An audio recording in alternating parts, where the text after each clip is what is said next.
प्यारे दोस्तों, आज हम आपको एक ऐसा हैरान कर देने वाला कहानी सुनाने वाले हैं जिसे सुनकर आपकी आंखों में आंसू आ जाएंगे।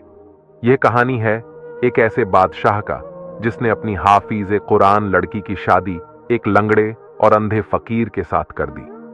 फिर उस फकीर ने उस खूबसूरत हाफिज कुरान लड़की के साथ जो किया। मगर दोस्तों, बादशाह ने आखिर अपनी खूबसूरत हाफिज कुरान बेटी को ऐसी भयानक सजा क्यों दी? इस कहानी को मुकम्मल जानने के लिए हमारे साथ आखिर तक रहिएगा, तभी आपको पूरी कहानी समझ में आएगी। तो चलिए कहानी को शुरू करते हैं। प्यारे दोस्तों, कहानी कुछ इस तरह से है। मुल्क हिंदुस्तान में एक गांव था। उस खूबसूरत सी गांव में एक बहुत शानो शौकत वाला बादशाह अपनी नेक बीवी के साथ रहता था। बादशाह की पूरे इलाके में बहुत ज्यादा जमीन थी। इलाके के हर किसान उस बादशाह की जमीन पर काश्तकारी किया करता था। बादशाह की बीवी बहुत ज्यादा नेक रहमदिल और परहेजगार औरत थी। बादशाह की बीवी अपने के नौकरों के साथ बहुत ही अच्छा सलूक किया करती थी। वह अपने घर के नौकरों को अपने साथ बिठाकर खाना खिलाया करती थी। बादशाह की बीवी को किसी को भी हाकिर नहीं समझती थी, बल्कि सबको एक जैसा समझती थी। चाहे वो अदना सा नौकर क्यों ना हो, सबके साथ प्यार से पेश आती थी। बादशाह के महल में एक बूढ़ी मुलाजिमा यानी बूढ़ी नौकरानी थी, जो कि काफी उम्र की हो चुकी थी। उसने सारी उम्र बादशाह के महल में मुलाजमत की थी। बादशाह के महल के हर छोटे बड़े अफराद और नौकर सभी उनको अम्मा सहरबानू के नाम से बुलाते थे। बादशाह की बीवी ने कभी भी सहरबानू को घर की मुलाजिम यानी नौकरानी नहीं समझा था। बादशाह की बीवी सहरबानू को हमेशा अपने घर की बड़ी अफराद समझती थी। बादशाह सहरबानू के साथ अपने दिल की हर बात कर लिया करती थी। एक दिन बादशाह ने सहरबानू से कहा कि अम्मा, सहरबानू, मेरे यहां जो भी बच्चा पैदा होने वाला है, मैं उसको हाफिज कुरान जरूर बनाऊंगा। ये मेरे दिल की बहुत बड़ी ख्वाहिश है कि मैं अपनी औलाद को हाफिज कुरान बनाऊं। फिर इसी तरह तेजी से वक्त गुजरता गया। पूरे गांव में बहुत खुशहाली थी। हर कोई बादशाह सलामत और उनकी नेक बीवी को दिल से दुआएं दे रहा था। बादशाह और उनकी बीवी में बहुत ज्यादा प्यार और मोहब्बत था। अब बादशाह की बीवी का प्रेग्नेंट हुए 7 महीने हो चुके थे। अब सिर्फ बादशाह और पूरे इलाके के लोगों को बादशाह सलामत की आने वाली औलाद को देखने का बेसब्री से सब इंतजार कर रहे थे। इसी इंतजार में ऐसे ही उनकी जिंदगी हंसी खुशी से बसर हो रही थी। फिर 2 महीने बाद एक दिन ऐसा आया कि बादशाह की जिंदगी में अंधेरा सा छा गया। बादशाह की बीवी ने एक बेटी को जन्म दिया। जैसे ही उसने उस खूबसूरत बेटी को जन्म दिया, मगर बादशाह की बीवी खुद इस दुनिया को छोड़कर चली गई। लेकिन वह खुद तो इस दुनिया से चली गई, मगर बादशाह की बीवी की मौत ने बादशाह को सदमे में डाल दिया था। बादशाह की बीवी की मौत की खबर गांव के साथ साथ आसपास के हर इलाके में फैल चुकी थी। सभी के दिलों में इस बात का बहुत सदमा लगा, मगर बादशाह के दिल में यह बात बैठ गई थी कि बेटी पैदा होते ही मेरी बीवी इस दुनिया से चली गई। अगर यह पैदा ना होती तो आज मेरी बीवी मेरी आंखों के सामने होती। मेरी बेटी पैदा होते ही अपनी मां को खा गई। बादशाह अपनी बीवी से बहुत मोहब्बत करता था। उससे अपनी बीवी का गम बर्दाश्त नहीं हो पा रहा था। बादशाह अपनी बीवी के गम में पागल होता जा रहा था। बादशाह ने पहले दिन से अपनी बेटी की शक्ल नहीं देखी थी। वह दिल ही दिल में अपनी बेटी से नफरत करने लगा था। वह हमेशा अपनी बेटी को देखते ही एक ही जुमला कहता था कि लोगों के घरों में बेटी पैदा होती है, रहमत बनकर आती है, और मेरे घर में रहमत नहीं, जहमत पैदा हुई है। ये मनहूस है, करमजली है। बादशाह की बीवी के इंतकाल के बाद बच्ची सहरबानू के हवाले कर दिया गया ताकि उसकी परवरिश हो सके। बादशाह की बीवी के इंतकाल के गम में उस मासूम सी बच्ची का नाम भी किसी ने नहीं रखा था। सहरबानू प्यार से उसको गुड़िया रानी कहकर बुला रही थी। बादशाह सलामत को लोगों ने बहुत समझाया कि जो होना था वह हो चुका। शायद आपका और आपकी बीवी का बस यही तक साथ था। बादशाह सलामत, फिर आप क्यों अपनी बेटी से नफरत करते हैं? महल के वजीरों ने, नौकरों ने और इलाके के काबिल लोगों ने बादशाह को काफी तसल्ली दी कि आप ज्यादा टेंशन ना लें। मगर उस वक्त बादशाह सलामत की समझ में कुछ भी नहीं आ रहा था। वह बस अपनी बेटी को उसकी बीवी की मौत की वजह बताता था। अब तो बादशाह सलामत अपनी बेटी से इस कदर नफरत करने लगा था कि जब भी सहरबानू उसकी बेटी को सामने लाती तो वह मुंह फेर कर वहां से चला जाता। आहिस्ता आहिस्ता बादशाह गहरे सदमे में पहुंचता जा रहा था। बादशाह को अब उसका अपनी महल, सल्तनत, जमीन, ज्यादाद पर कोई ध्यान नहीं था। ना ही वह किसी नौकर पर तवज्जो दे रहा था और ना ही वह अपने बादशाही को देख रहा था। जीतने भी बादशाहों के साथ उसका लेन देन था, यह सब कुछ भूल बैठा था। बादशाह की इस हालत को देखकर सब लोगों को फिक्र होने लगी। नौकरानी सहरबानू को बादशाह की इस हालत पर बहुत ज्यादा दुख हो रहा था। सहरबानू ने बादशाह सलामत को बहुत ज्यादा समझाया कि बादशाह सलामत, अगर आप ऐसा ही करते रहोगे तो इतनी बड़ी जिम्मेदारी का क्या होगा। अगर आस पास के इलाके में लोगों को आपकी इस हालत का पता चलेगा तो लोग जरा भी देर नहीं लगाएंगे आपकी जमीन और आपकी जायदाद के ऊपर कब्जा करने के लिए, और आपकी यह शाही दरबार, यह महल, सब कुछ खराब हो जाएगा और आपकी तरक्की भी रुक जाएगी। मुलाजिमा सहरबानू की बातें बादशाह सलामत के जहन में उतर रही थीं, मगर वह अपनी बीवी की यादों को निकाल नहीं पा रहा था। बादशाह सलामत की वह बेटी रोती रहती थी, मगर बादशाह सलामत अपनी बेटी को एक नजर भी नहीं देखता था। सहरबानू गुड़िया रानी की बहुत ही अच्छी तरह से परवरिश कर रही थी, मगर दोस्तों, बादशाह तो अपनी बेटी को मनहूस जहमत और करमजली कहता था, इसलिए उसका नाम करमजली पड़ चुका था। इलाके के आसपास के लोगों ने बादशाह सलामत की यह हालत देखकर कहा, बादशाह सलामत, अगर आप ऐसे ही रहे फिर यह सब कुछ कैसे चलेगा। फिर लोगों ने बादशाह सलामत को दूसरी शादी का मशवरा दिया, क्योंकि बादशाह सलामत का गम भुलाने के लिए यह करना जरूरी था। वैसे भी बच्ची को मां की जरूरत थी। हालांकि सहरबानू बच्ची की परवरिश कर रही थी, मगर मां तो मां होती है, और आखिर कब तक बूढ़ी सहरबानू इस बच्ची की देखभाल करेंगे। इलाके के लोगों की और मोहल्ले वालों और आसपास के लोगों की बातें सुनकर आखिर में बादशाह सलामत ने दूसरी शादी करने का फैसला कर ही लिया। फिर ऐसे ही एक अच्छी और खूबसूरत लड़की देखकर बादशाह सलामत ने शादी कर ली। मगर दोस्तों, सोचने वाली बात यह थी कि जब उस गुड़िया रानी से उसका सगा बाप ही प्यार नहीं करता था तो उसकी सौतेली मां उससे कैसे प्यार कर सकती थी। सौतेली मां ने तो कभी भी गुड़िया को अपनी गोद में नहीं उठाया था। संभालना तो बहुत दूर की बात है, वह सारा दिन बूढ़ी सहरबानू के पास ही रहती थी। आहिस्ता आहिस्ता सौतेली मां भी उस गुड़िया रानी से बहुत नफरत करने लगी। वह 1 साल की हो गई थी, मगर बादशाह सलामत ने फिर भी अपनी बेटी को कभी प्यार नहीं किया था। हालांकि 1 साल की बच्ची अपनी तोतली आवाज में इतनी प्यारी बातें करती थी, फिर भी उसका दिल कभी नहीं पिघला था। वह जब भी अपनी बेटी को देखता तो उसको अपनी पहली बीवी की मौत याद आ जाती, और इसी बात का फायदा उसकी सौतेली मां भी उठा रही थी। वक्त के साथ साथ फिर उसकी सौतेली मां ने भी एक बेटी को जन्म दे दिया, और उसकी दूसरी बीवी बिल्कुल ठीक थी, सही सलामत थी। बादशाह सलामत अपनी बीवी को देखकर बहुत खुश हुआ और अपनी बेटी को बहुत ही खुशनसीब समझने लगा। इसलिए उसने अपनी बेटी का नाम खुशी रख दिया, और फिर उसने अपने पूरे गांव के इलाकों में बहुत सारी मिठाई तकसीम की। ये सब देखकर सहरबानू यानी बादशाह की बूढ़ी नौकर को बहुत गुस्सा आया। सहरबानू यही सोच रही थी कि पहली वाली बीवी के बेटी को देखना भी गवारा नहीं किया, और इस बेटी की पैदाइश की खुशी में मिठाई बांटी जा रही है। फिर इस तरह खुशी और गुड़िया रानी दोनों ही साथ साथ पलने लगी थी। बादशाह सलामत और उसकी बीवी अपनी छोटी बेटी से बहुत प्यार करते थे। वह दोनों ही उसके लाड़ प्यार देखते और उसकी हर जिद को पूरी किया करते थे। यह दोनों मियां बीवी अपनी खुशी बेटी के लिए आला किस्म की तालीम दिलवा रहे थे, मगर गुड़िया रानी को कभी किसी ने तालीम के बारे में कोई बात ही नहीं कही थी।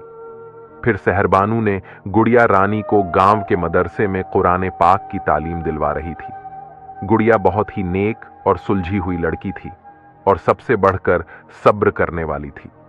फिर इसी तरह तेजी से वक्त गुजरता गया और देखते ही देखते दोनों बहनें जवान हो गईं। उन दोनों की उम्र में कोई खास फर्क नहीं था।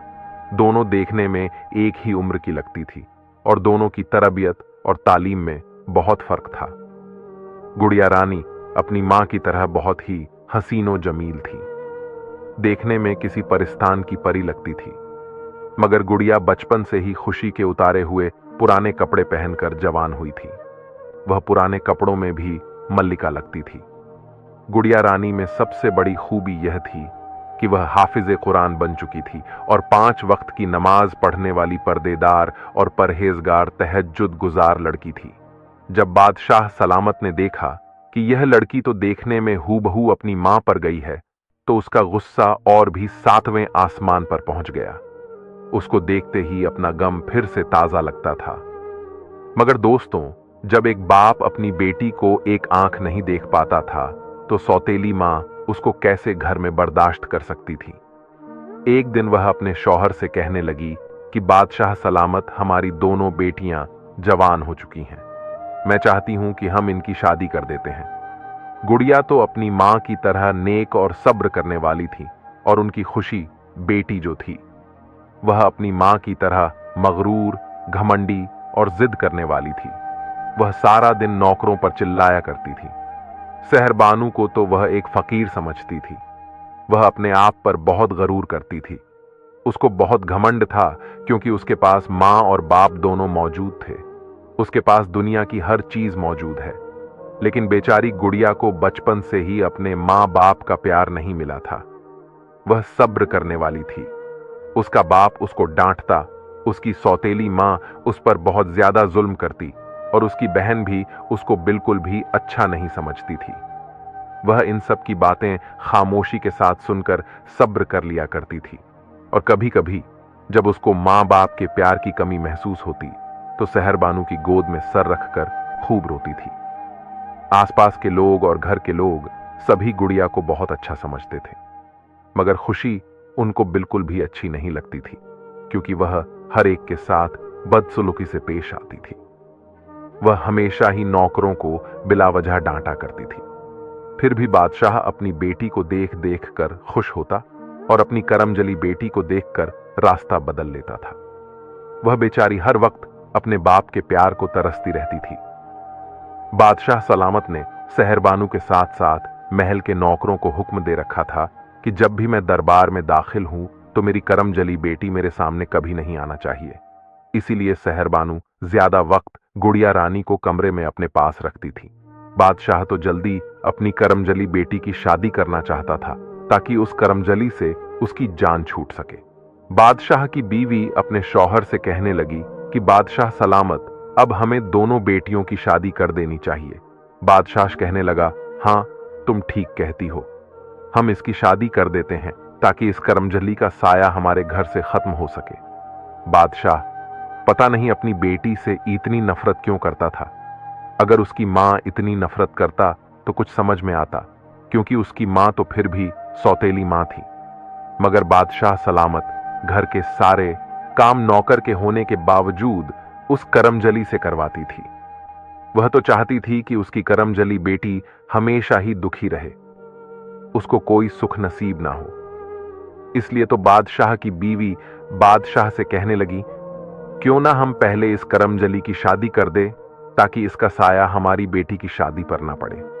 हम अपनी बेटी की शादी बाद में धूमधाम से करेंगे ताकि मेरी बेटी की खुशियों को किसी की नजर ना लगे। इस तरह उस करमजली का साया मेरी बेटी की शादी पर नहीं पड़ेगा। और जैसे यह करमजली खुद है, ऐसे ही कोई इस जैसा मनहूस होना चाहिए। फिर उसकी सौतेली मां कहने लगी, बादशाह सलामत, आपकी बेटी करमजली के लिए कोई अंधा लंगड़ा इसको ढूंढ लेते हैं। अगर इसके लिए कोई अच्छा खासा लड़का तलाश किया तो यह करमजली उसके घर को भी खा जाएगी और अपना साया उस लड़के पर डालकर उसको भी तबाह बर्बाद कर देगी। इसलिए आप मेरी बात मानिए तो किसी अंधे लंगड़े को तलाश करें। किसी अच्छे भले शख्स की जिंदगी बर्बाद ना कीजिए। आप तो जानते हैं यह जिस घर में भी जाएगी अपनी मां की तरह उस घर का भी बेड़ा गर्क कर देगी। यहां पर उसने पैदा होते ही अपनी मां को खाया है, तो जब यह अगले घर में कदम रखेगी तो पता नहीं यह किस किस को खाएगी। फिर उसकी वजह से हम लोगों को उसके ससुराल से पता नहीं क्या क्या सुनने को मिलेगा। बादशाह सलामत बीवी की बातें सुनकर कहने लगे कि तुम बिल्कुल ठीक कह रही हो, हम ऐसा ही करेंगे।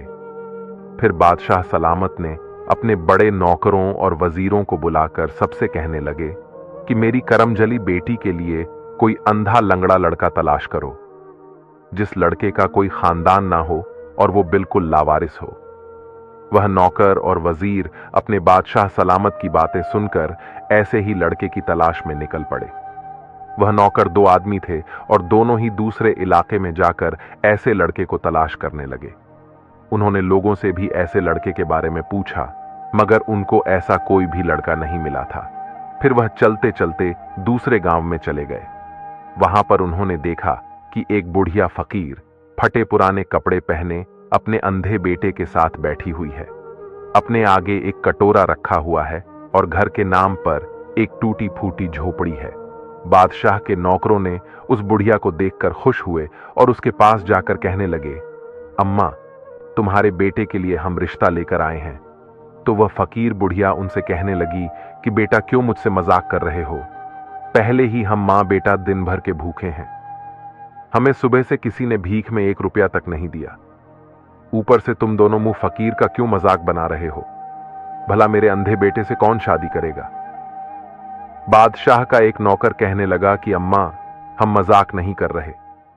हम पास वाले इलाके के बादशाह के नौकर हैं और बादशाह सलामत की बड़ी बेटी का रिश्ता आपके बेटे के लिए लेकर आए हैं।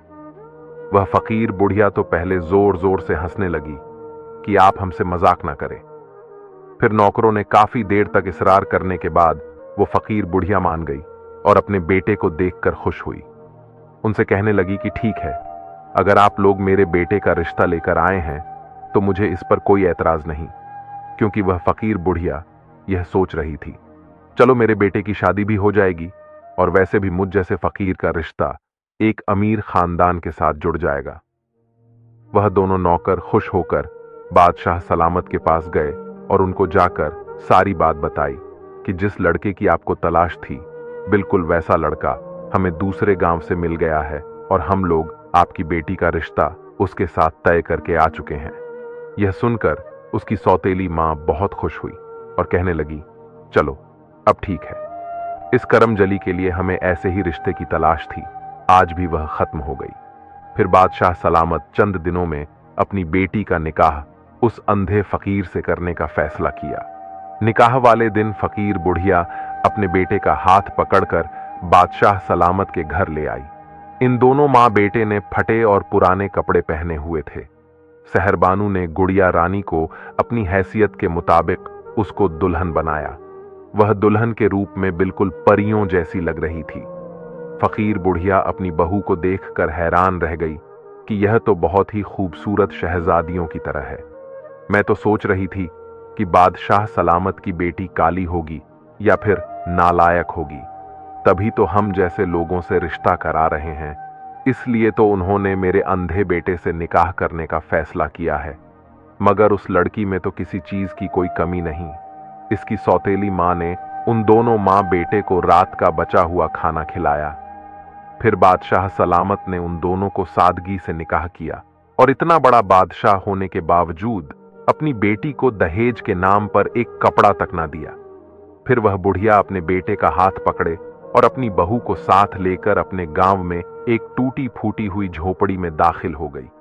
गुड़िया रानी झोपड़ी को देखकर हैरान हुई, क्योंकि वह अपने बाप के घर में अपनी बहन की तरह बहुत बड़े कमरे में नहीं रहती थी, मगर सहरबानू के साथ एक बहुत अच्छे साफ सुथरे बिस्तर पर सोती थी।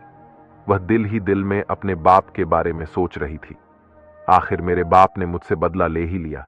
मेरा निकाह एक अंधे शख्स से करवाकर यह टूटी फूटी झोपड़ी में भेज दिया। कोई भी बाप अपनी औलाद से कितना भी नाराज क्यों ना हो जाए, मगर इस कदर जुल्म कोई नहीं करता जिस तरह जालिम बाप ने मेरे साथ जुल्म किया है। मगर उस पर भी गुड़िया रानी अल्लाह का लाख लाख शुक्र अदा कर रही थी। उस झोपड़ी में सोने के लिए तो दूर की बात थी, बैठने के लिए कोई ढंग की चीज नहीं थी। एक टूटा हुआ बेंच पड़ा हुआ था जिसके ऊपर सिर्फ 2 आदमी बैठ सकते थे, और सोने के लिए सूखी घास का बिस्तर बनाया हुआ था और उसके ऊपर एक फटा हुआ कपड़ा बिछाया हुआ था।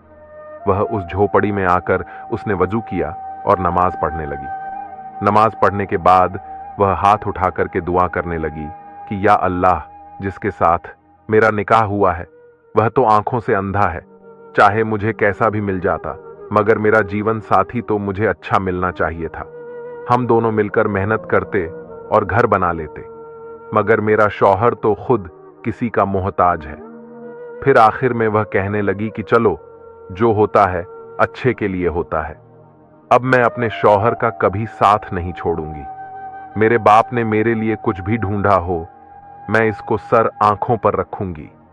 फिर उसने अपनी आंखों से आंसू साफ किए और जाकर अपनी सास से कहने लगी कि अम्मा, अगर आपके घर में कुछ खाने को है तो मुझे दो, आपके लिए खाना बना देती हूं। मगर दोस्तों, ये माम बेटा तो दोनों सारा दिन भीख मांगते थे। इस भीख से तो उनको जो भी रुपया मिलता था ये अपना इसी तरह गुजारा कर लिया करते थे, या फिर कुछ लोग इनको बचा हुआ खाना देते थे। वह दोनों मां बेटा ऐसे ही अपने दिन गुजार रहे थे। बादशाह तो अपनी बेटी को हमेशा ही करमजली के नाम से पुकारता था। यह बदनसीब है। असल में यह बदनसीब नहीं थी, वह तो बहुत खुशकिस्मत थी। वह एक हाफिजे कुरान लड़की थी और सबसे बढ़कर बात, वह हर बात पर सब्र करने वाली थी। वह अपने ससुराल में आकर उन्हें फकीर बुढ़िया के साथ खुशी खुशी रहने लगी। ऐसे ही वह जिंदगी के दिन गुजार रही थी। वह घर में खाना बनाती, सबसे पहले अपने सास और शौहर को देती। जो उनमें से बच जाता वह खा लेती, अगर ना बचता तो वह पानी पीकर गुजारा कर लिया करती थी और अपने शौहर की बहुत खिदमत करती। उसने कभी भी किसी से कोई शिकवा नहीं किया था कि मैं फकीर बुढ़िया के साथ कैसे रह रही हूं। वह बड़ी मोहब्बत के साथ यहां रह रही थी। उसके सास भी उसकी नेक और अच्छी आदत से बहुत ज्यादा खुश थी। उसका शौहर अंधा जरूर था, मगर वह बहुत नेक और बहुत मोहब्बत करने वाला था और मोहब्बत की जिंदगी बसर कर रहे थे। वह अपने घर में रूखा सूखा खाकर अल्लाह का शुक्र अदा करती। दूसरी तरफ उसकी सौतेली मां बादशाह सलामत से कहने लगी कि अब तो करमजली इस घर से चली गई है। इस घर से उस मनहूस का साया खत्म हो गया है। अब आप अपनी छोटी लाडली बेटी के लिए एक अच्छे घर से रिश्ता तलाश करें, जिस घर में मेरी बेटी महारानी से भी ज्यादा खुशियां पाए।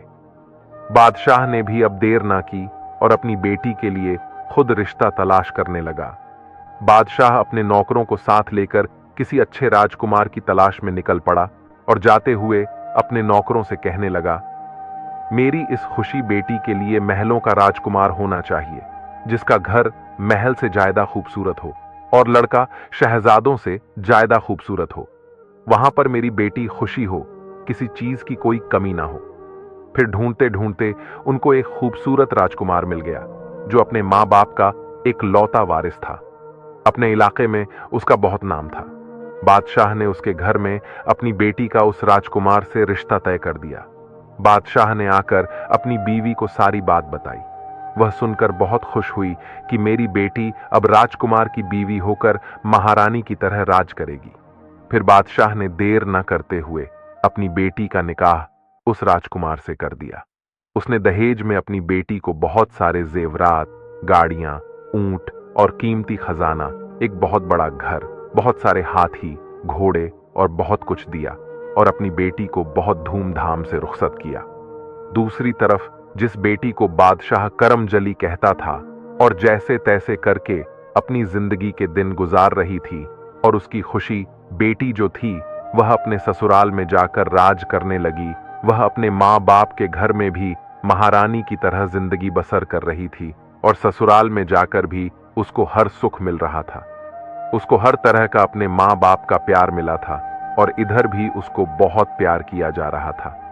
बादशाह की करमजली बेटी एक दिन अपने घर में अपनी सास से कहने लगी कि अम्मा, आप हर रोज घर घर जाकर भीख मांगती हो और मुझे आपका इस तरह भीख मांगना अच्छा नहीं लगता। क्यों ना हम कोई मेहनत मजदूरी करके अपना पेट पाल लें। बुढ़िया फकीर कहने लगी कि बेटी, वैसे तो तेरे माँ बाप और तेरे खानदान वाले तुझे करमजली और घर की जहमत कहते हैं, पर तू मेरे घर की रहमत है। जब से तू मेरे घर में आई है बहुत सी खुशियां लेकर आई हैं। फिर गुड़िया अपनी फकीर सास से कहने लगी कि अम्मा, आप ऐसा करें, आपके पास भीख के जितने भी पैसे हैं उनमें से आप मुझे दे दें। मैं उनमें से कुछ फल लेकर आऊंगी। और आजकल आम और अनारों का मौसम है, लोग इन फल को बहुत शौक से खाते हैं। मैं इन फलों को बेच लूंगी, जो इनसे मुनाफा होगा। हम इनसे अच्छा खासा गुजारा कर लेंगे। इससे हम अपने हाथ की कमाई तो खाएंगे ना। आप रोज रोज लोगों के घरों से भीख मांगने जाती हैं। 10 लोग आपको ठुकराते हैं, कोई एक तो तरस खाकर आपको 1-2 सिक्का हाथ में रख देता है। यह मुझसे देखा नहीं जाता। मैं नहीं चाहती कि आप लोग बेइज्जत होकर घर आया करें। आज से आप घर पर रहेंगी। आप बुढ़ापे की वजह से काफी कमजोर हो गई हैं। वैसे भी आपको खाने को भी कुछ ठीक से नहीं मिलता, इसलिए मैं फल बेचने जाऊंगी। सास कहने लगी कि नहीं बेटी, तू कहां लोगों के चक्करों में बाहर जाकर गुजारा करेगी। गुड़िया कहने लगी कि नहीं अम्मा, मेरी फिक्र मत करें, मैं सब कुछ बर्दाश्त कर लूंगी। फिर उन दोनों मां बेटे ने जो पैसे भीख मांगकर इकट्ठे किए थे वह अपनी बहू के हाथ में रख दिए। बहू ने वह पैसे लिए और घर में से एक बांस की टोकरी लिया और मंडी से जाकर अनार और आम लेकर रास्ते में लेकर बैठ गई। जहां पर लोगों का ज्यादा आना जाना था, लोगों को उसके फल बहुत ज्यादा पसंद आने लगे। बहुत से लोगों ने गुड़िया के अनार और आम खरीद लिए। अब सिर्फ 2 आम और 2 अनार बाकी रह गए थे। थोड़ी देर बाद दूर से आते हुए एक अल्लाह वाले बुजुर्ग और उनके साथ एक बुढ़िया आ रही थी। देखने में काफी कमजोर लग रही थी और अपने हाथ में लाठी पकड़कर चल रही थी। उन अल्लाह वाले बुजुर्ग के चेहरे पर काफी ज्यादा नूर था।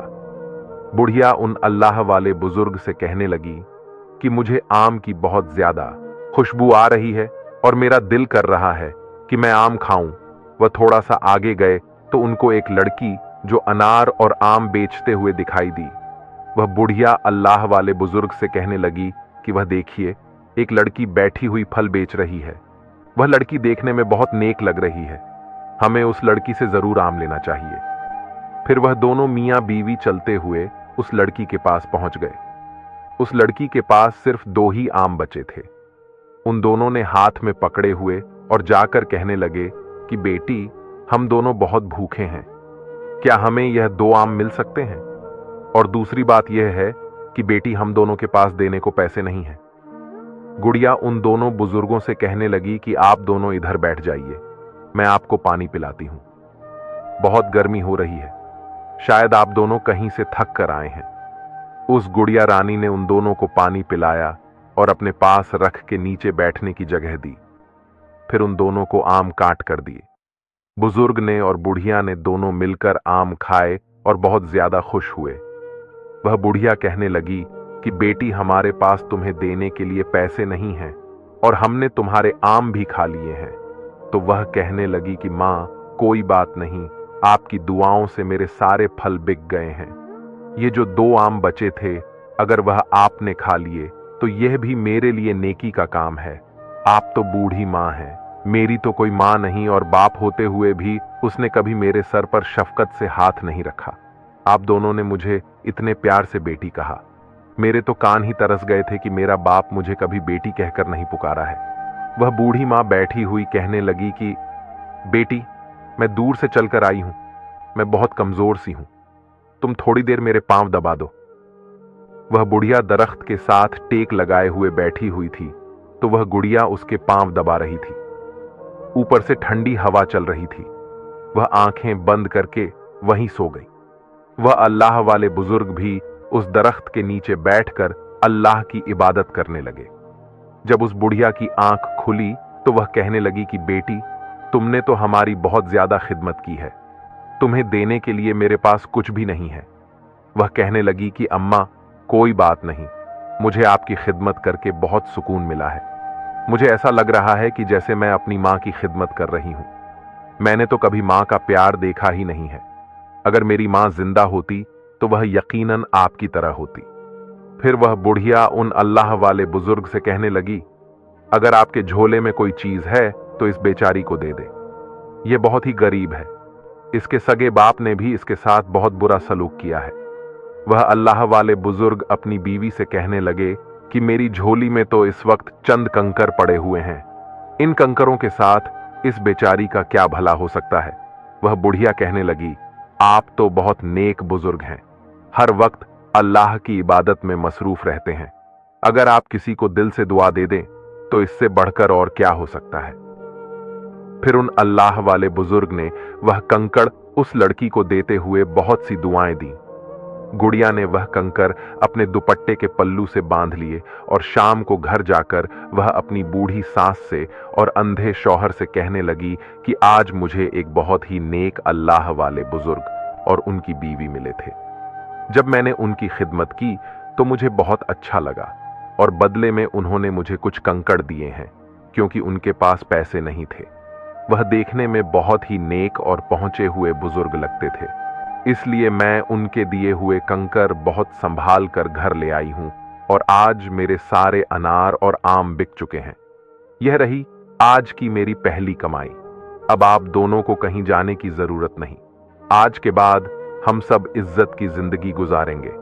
उसकी सास अपनी बहू से कहने लगी कि बेटी, मैं तेरे जैसी बहू पाकर अपने आप को बहुत खुशकिस्मत समझने लगी हूं। मैं तो समझती थी कि मेरे बेटे की कभी शादी ही नहीं होगी। मुझे क्या पता था कि मेरे बेटे की किस्मत में इतनी अच्छी और नेक बीवी लिखी होगी। यह तो अल्लाह का लाख लाख शुक्र है कि अल्लाह ने मेरे बेटे की किस्मत में तुमको लिख दिया, वरना मेरा बेटा मेरे मरने के बाद लोगों की ठोकरें खाता। फिर वह कहने लगी कि अम्मा, अब मैं इन कंकरों का क्या करूं? अल्लाह वाले बुजुर्ग ने यह कंकर मुझे प्यार से दिए थे। उसकी सास कहने लगी कि बेटी, अपने शौहर से पूछ लो कि तुम्हें इन कंकरों का क्या करना है।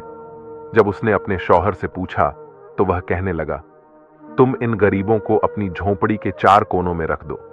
क्या पता वह अल्लाह के चुने हुए खास बंदों में से हो और ऐसे बुजुर्ग के हाथों से खाक भी मिल जाए तो रख लेनी चाहिए।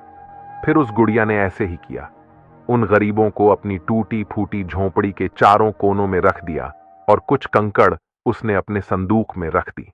फिर रात को उसने खाना बनाया और सबको खाना दिया और ईशा की नमाज पढ़कर सो गई। जब वह फज्र की नमाज पढ़कर उठी तो क्या देखती है कि उसकी झोंपड़ी की जगह एक खूबसूरत महलनुमा घर बन चुका था।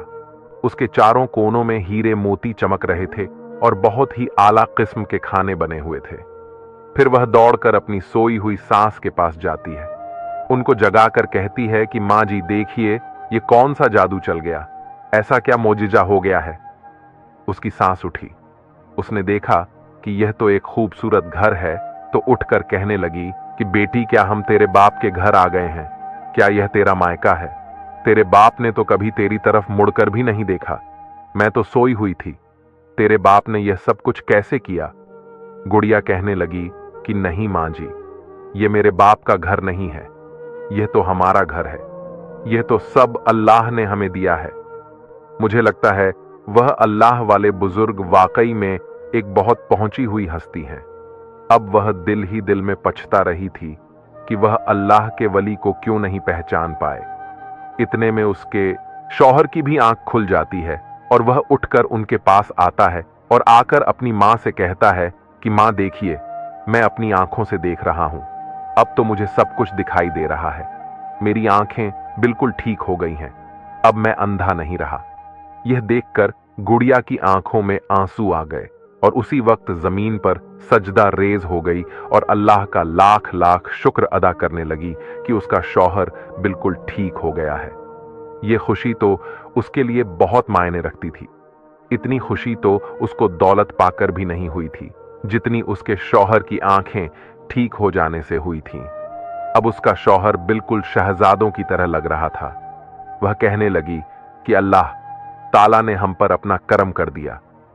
क्यों ना हम अब इस खुशी के लिए अपने घर में कुरान ख्वानी करवाते हैं और गरीब बच्चों में खाना तकसीम करते हैं और गांव के लोगों को भी हम खाना खिलाएंगे। उसकी सास कहने लगी कि बेटी, तुम तो मेरे घर की रहमत हो, जो करना चाहती हो करो, अब नेक काम में देर कैसी? मैं तुम्हें काम करने के लिए क्यों मना करूंगी? फिर गुड़िया ने पूरे गांव में पैगाम दिया कि हमारे घर में कुरान ख्वानी है, आप सब लोगों को आना होगा। फिर उसने अपने माँ बाप और अपनी बहन को भी उसके लिए पैगाम दिया। ऐसा पैगाम देखकर तो उसकी सौतेली माँ कहने लगी, हम तो जरूर जाएंगे, इस करमजली का तमाशा देखने के लिए। प्यारे दोस्तों, हालांकि उन दोनों मियां बीवी की हालत दिन ब दिन खराब होती जा रही थी। उनका जिस्म ऐसा हो चुका था जैसे कि जख्मों से चूर हो चुका हो। उनको कोढ़ की बीमारी लग चुकी थी। दिन ब दिन उनकी हालत खराब होती जा रही थी। वह अपनी हालत देखकर भी अल्लाह से माफी नहीं मांग रहे थे, फिर भी अपनी बेटी का तमाशा देखने के लिए आ रहे थे। जब वह दोनों मियां बीवी अपनी बेटी करमजली के घर जाते हैं तो देखकर हैरान रह गए कि उसके सगा बाप तो सर शर्म से नीचे झुका चुका था। उसने अपनी बेटी के नसीब में क्या लिखा था और अल्लाह ताला ने उसके नसीब में क्या लिख दिया है, यह तो अल्लाह की कुदरत है। उसका बाप सोचने लगा, मेरे चाहने से क्या होता है, उसका नसीब तो उस अल्लाह ने लिखा है। अब उसके बाप को अपने आप पर बहुत अफसोस हो रहा था। उसने अपनी बेटी को तो कुछ भी नहीं दिया था और जानबूझकर उसने अपनी खूबसूरत बेटी का एक अंधे भिखारी के साथ निकाह कर दिया था। वह अपनी आंखों में आंसू लिए यही सोच रहा था कि अगर मेरी पहली बीवी इस दुनिया से चली गई थी तो इसमें इस मासूम का क्या कसूर था। मैंने सारी उम्र अपनी बेटी को करमजली समझा। इस गुनाह की वजह से अल्लाह ताला ने मुझे और मेरी बीवी को इस कोढ़ जैसी बीमारी में मुब्तला कर दिया है। लाखों इलाज करवाने के बावजूद भी इन दोनों मियां बीवी को कोई फर्क नहीं था। अब तो बादशाह सलामत अपनी जमीनों पर भी तवज्जो नहीं दे रहा था, इसलिए यह आहिस्ता आहिस्ता गरीबी की हालत में आ रहा था, क्योंकि बादशाह अपनी जमीन पर कोई तवज्जो नहीं दे रहा था। अब तो उसका बाप सिर्फ नाम का बादशाह रह गया था। जब उसकी बहन खुशी गुड़िया के घर गई गुड़िया का तमाशा देखने आई तो क्योंकि यह पहले ही मगरूर और घमंडी लड़की थी, यह इसको शुरू से ही अपनी बहन गुड़िया को ताने मारती थी। अब अपनी बहन गुड़िया की शान और शौकत देखकर इसकी आंखें फटी की फटी रह गई। सोचने लगी, मेरा तो शौहर किसी राजकुमार से कम नहीं है, इसके तो बहुत सारे बंगले हैं, मगर यह करमजली तो मुझसे आगे निकल गई। वह तो अपनी बहन को भिखारी के रूप में देखने आई थी। अब उसका यह रूप देखकर उससे बर्दाश्त नहीं हो रहा था। फिर आखिरकार अपनी बहन से पास जाकर पूछने लगी कि ए मेरी प्यारी बहन, मुझे यह बताओ कि यह सब कुछ तुम्हारे साथ कैसे हुआ।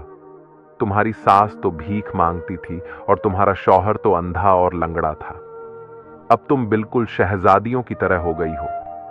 फिर उस गुड़िया ने अपनी बहन खुशी को सब कुछ बता दिया। उसकी बहन खुशी यह सब सुनकर और भी बौखला गई और राजकुमार की बीवी होने के बावजूद उसके दिल में लालच आ गया और अपनी बहन को नीचा दिखाने के लिए चाहती थी कि मेरी बहन करमजली मुझसे ऊपर कभी पहुंच ही नहीं सकती। ऊपर नीचे करने वाला तो अल्लाह ताला है। कब किसी को अल्लाह अमीर कर दे, कब किसी को गरीब कर दे, अमीर को गरीब और गरीब को अमीर बना दे, ये कोई नहीं जानता। गुड़िया ने यह अपनी बहन खुशी को बताया कि उसने आम और अनार बेचने के लिए लगाए थे तो एक नूरानी चेहरे वाले बुजुर्ग और एक बुढ़िया आई थी, तो मैंने उनको अनार खिलाए थे और उन्होंने मुझे बहुत सारी दुआएं दी थी। ये उन्हीं का सब कुछ नतीजा है। खुशी ये सब सुनकर अपने घर में गई और घर जाकर अपने शौहर से कहने लगी कि मैं भी बाहर जाकर आम और अनार बेचा करूंगी। मेरे पास भी वह बुजुर्ग और बुढ़िया आएंगे तो मुझे कुछ दुआएं देंगे तो मैं अपनी बहन से बहुत ज्यादा अमीर हो जाऊंगी। उसका शौहर कहने लगा कि देखो, हमारे पास किसी चीज की कोई कमी नहीं है। तुम्हारी बहन तो बहुत गरीब थी और वैसे भी वह बहुत नेक और परहेजगार और हाफिज कुरान लड़की थी, इसलिए अल्लाह ताला ने उस पर अपना खास कर्म किया है। तुम क्यों अपनी बहन की खुशी से जल रही हो? तुम्हें किस चीज की कमी है? मगर खुशी अपने शौहर की एक बात न सुनी। वह कहने लगी कि नहीं, मुझे फल बेचने जाना है। उसके शौहर ने कहा कि ठीक है, अगर तुम मेरी बात नहीं मानती तो जाओ, चली जाओ। फिर उसने अपने नौकर से आम और अनार मंगवाए और वह उनको लेकर रास्ते में एक दरख्त के नीचे बैठ गई। आम और अनार बहुत ही खूबसूरत और ताजा थे।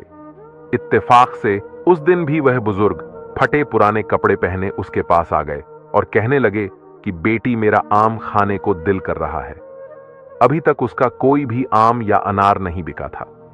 वह अल्लाह वाले बुजुर्ग उससे कहने लगे कि बेटी, मुझे बहुत भूख लगी है, मुझे एक आम खिला दो, इतनी गर्मी में मुझे प्यास भी बहुत लगी है। क्या तुम मुझे थोड़ा सा पानी पिला सकती हो? मेरा गर्मी की वजह से बहुत दिल घबरा रहा है।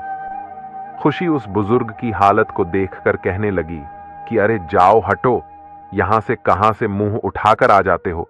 सुबह से अभी तक मेरा कोई भी फल नहीं बिका। पता नहीं कहां से भिखारी आ गया है मांगने के लिए।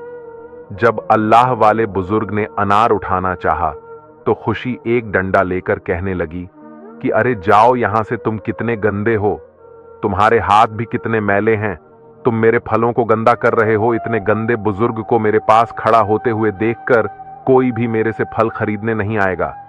तुम अपनी मनहूस शक्ल लेकर इधर खड़े रहोगे तो नूरानी चेहरे वाले बुजुर्ग यहां कैसे आएंगे?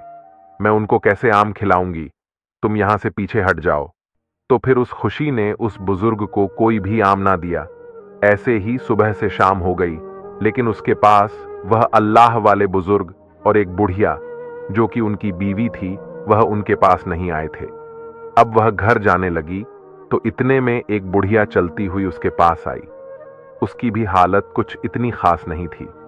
उसने सोचा कि शायद यह वही बुढ़िया होगी जो उन अल्लाह वाले बुजुर्ग के साथ मेरी बहन को मिली थी। वह उसके पास जाकर कहने लगी कि अम्मा, सुबह से शाम हो गई है, मेरे पास कोई भी नूरानी चेहरे वाला बुजुर्ग फल खरीदने नहीं आया। तुम ऐसा करो कि तुम्हारी मुट्ठी में कुछ भी है तो मुझे दे दो, मेरे हाथ में रख दो। उस बुढ़िया ने अपनी झोली में हाथ डालकर उसको चंद मोती दिए। वह उस मोतियों को पाकर बहुत खुश हुई और अपने घर में आ गई और अपने शौहर से कहने लगी कि देखो, मुझे एक बुढ़िया ने यह खूबसूरत मोती दिए हैं। अब मैं इन मोतियों को अपने घर के कोनों में रख देती हूं और कुछ मोती अपने संदूक में रख दूंगी।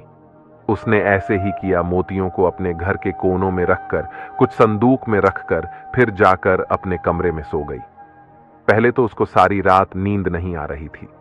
जब उसकी आंख लगी तो सुबह जल्दी से उठी कि हमारे घर में सुबह उठते ही बहुत सारे हीरे मोती चमक रहे होंगे। वह यही सोच सोच कर बहुत खुश हो रही थी। जब उसने आंखें खोली तो क्या देखती है कि उसके खूबसूरत महलनुमा घर की जगह एक झोपड़ी बन गई और झोपड़ी के चारों कोनों में कीड़े मकोड़े फैल रहे थे और जगह जगह से बदबू आ रही थी। खुशी ये सब देखकर रोने लगी और अपनी बहन को जोर जोर से गाली गलौज करने लगी। कहने लगी कि मेरी बहन ने यह सब कुछ मुझसे जानबूझकर करवाया है। ये सब कुछ करने के लिए जरूर उसने कुछ पढ़ा होगा जो उसने मुझे नहीं बताया। उसका शौहर अपनी बीवी से कहने लगा कि देखो, तुमने लालच में आकर यह सब कुछ किया है, इसीलिए यह सब कुछ तुम्हारे साथ ऐसा हुआ है। तुम्हारी बहन दिल की बहुत नेक है, तुम सब लोगों ने उसके साथ कभी अच्छा सुलूक नहीं किया था। अल्लाह ताला ने उस पर अपना खास करम और रहम कर दिया। तुम ये सब कुछ लालच में कर रही थी। जो कुछ तुम्हारे पास था तुमने उसको भी खो दिया। जिसके पास जो होता है उसको उसी पर सब्र करना चाहिए। मगर वह अपनी बहन को फिर भी कोसने लगी। कहने लगी कि मुझे लगता है मेरी बहन करमजली का साया मुझ पर और मेरे घर पर पड़ चुका है, इसलिए मेरे साथ ऐसा हुआ है। मेरे माँ बाप ने तो मुझ पर कभी भी करमजली का साया पड़ने ही नहीं दिया था। और उसके शौहर ने अपनी बीवी को बहुत डांटा कि तुम अभी भी सुधर जाओ, तुम्हारे साथ इतना कुछ हो गया है, मगर तुम फिर भी अपनी हरकतों से बाज नहीं आ रही। जब यह खबर उसके माँ बाप तक पहुंची तो वह अपनी बेटी को देखने के लिए उसके घर में आए तो खुशी अपने माँ बाप को कोढ़ की बीमारी में देखकर कहने लगी, अरे मुझसे दूर हटो, मेरे पास मत आना और ना ही मेरे घर में कदम रखना। मेरा तो घर पहले ही खराब हो चुका है। अगर आप लोग अंदर आ गए तो हम सबको ऐसी बीमारी में मुब्तला कर दोगे। आप लोग आज नहीं तो कल मर ही जाएंगे और मैं ऐसे माँ बाप का क्या करूंगी जिनको इतनी गंदी बीमारी लगी है। तो दोस्तों, उसके माँ बाप अपनी बेटी के दुख में शामिल होने आए थे, मगर उसने उसको अपने घर में दाखिल नहीं होने दिया। इसके माँ बाप अपनी बेटी के मुंह से ऐसी बातें सुनकर बहुत हैरान हुए और उन दोनों की आंखों में आंसू आ गए। रोते हुए उसके दरवाजे से वापस चले गए। वह दोनों सोच रहे थे, क्या यह वही बेटी है जिसको हमने सारी जिंदगी किसी चीज की कमी महसूस नहीं होने दी, उसको अपने सीने से लगाए रखा। जब उनकी बेटी गुड़िया रानी को मालूम हुआ कि उसके माँ बाप को जैसी बीमारी में मुब्तला है और उसकी बहन भी अपना सब कुछ गंवा बैठी है, उसको बहुत दुख होता है। पहले वह अपनी बहन के घर में जाकर उसको अपनी आधी दौलत दे देती है और उसको कहती है कि मेरी बहन, तुम्हें इस झोपड़ी की आदत नहीं है, तुम अपने लिए कोई अच्छा सा घर तलाश कर लो। खुशी अपनी बहन से आधी दौलत लेकर शर्मिंदा सी हो जाती है और खुद पर लानत करने लगती है और अपनी बहन के कदमों में गिरकर उससे माफी मांगती है। मगर गुड़िया रानी अपनी बहन से कुछ नहीं कहती, वहां से चली जाती है और अपने माँ बाप को और सहरबानू को अपने घर में ले आती है और उनकी खूब खिदमत करती है। उनके माँ बाप के गुनाह बहुत ज्यादा थे शायद, इसीलिए अल्लाह ताला ने उनको इस बीमारी में शिफा नहीं दी।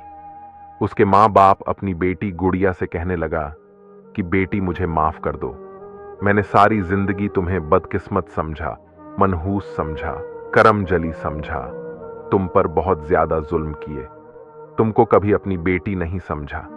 वह अपने बाप के हाथ पकड़कर रोने लगी और कहने लगी कि अब्बा जान, आज मुझे मालूम हुआ है कि बाप की मोहब्बत क्या होती है। वह दोनों बाप बेटी रो रहे थे।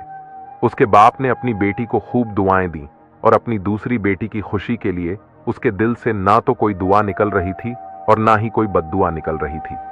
फिर वह बादशाह अपने दामाद के आगे हाथ जोड़कर कहता है कि बेटा, तुम मेरी सारी जमीनें संभल लो, लोग उसको खत्म कर देंगे, मेरी जमीनों को संभाल लो। फिर गुड़िया का शौहर उसकी सारी जमीनों को संभालने लगता है, जैसे कभी बादशाह संभाला करता था। गांव के लोग उनको छोटा बादशाह कहकर बुलाने लगे थे। फिर इसी तरह सब हंसी खुशी जिंदगी गुजारने लगे। प्यारे दोस्तों, अल्लाह पाक जो चाहे सब कर सकता है। उसी के हाथ में इज्जत है और उसी के हाथ में जिल्लत है, उसी के हाथ में अमीरी है और उसी के हाथ में गरीबी है। अगर हम किसी मुसलमान को मनहूस कहते हैं, इस्लाम में किसी को मनहूस कहना बहुत ही बुरी बात है और यह एक गुनाह है। अल्लाह ताला ने किसी को भी मनहूस पैदा नहीं किया और ना ही अल्लाह ताला ने किसी की तकदीर को बुरा लिखा है। जो अल्लाह पाक करता है वह हमेशा बेहतर ही होता है। अल्लाह पाक से दुआ है कि अल्लाह पाक हमें ऐसे वाक़िया से सबक हासिल करने की तौफीक अता फरमाए। आमीन। इस वीडियो को दूसरों तक शेयर कर दें। हो सकता है कि आपके एक शेयर से यह बात किसी के दिल में उतर जाए और हम सबके लिए सदका ए जरिया बन जाए। आखिर में अल्लाह पाक से यही दुआ है कि अल्लाह पाक हमें ऐसे वाक़यात से सबक हासिल करने की तौफीक अता फरमाए और हम सबको भी दिने इस्लाम पर चलने की तौफीक अता फरमाए। आमीन।